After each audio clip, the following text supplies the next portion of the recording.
শহীদদের জাতীয় বীর ঘোষণা করছি।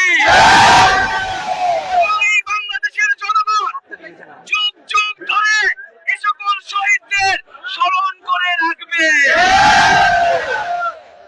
আজকে আপনারা যারা এখানে উপস্থিত হয়েছেন, এই বিপ্লবী সংগ্রামী ছাত্র নাগরিকদের আমরা অভিনন্দন এবং সাধুবাদ জানিয়েছি।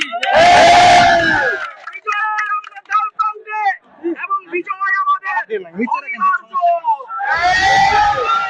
বলেছিলাম বিজয় এবং একমাত্র বিজয়ী আমাদের গন্তব্য হবে, কিন্তু এই বিজয়ের ডালপান্তে এসে আমাদেরকে কিন্তু সচেতন থাকতে হবে।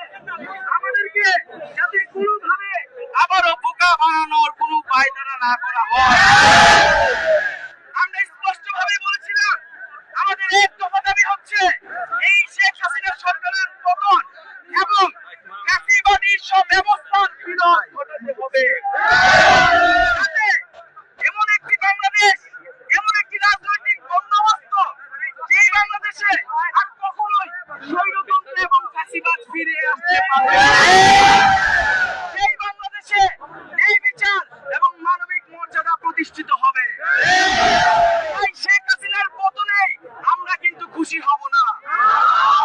একটা নতুন বাংলাদেশ গড়ার শপথ নিতে হবে এবং এই অভ্যুত্থানকারী ছাত্র নাগরিকরাই সেই নতুন বাংলাদেশ গঠন করবে।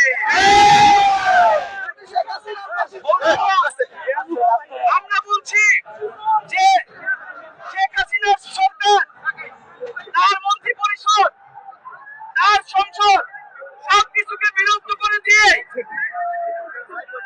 প্রতিবাদী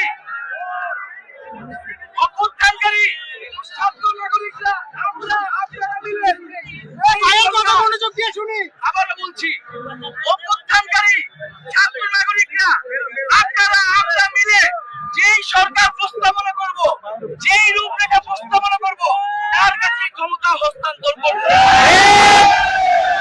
এর বাইরে কোন ধরনের সরকারকে আমরা মেনে নিব না।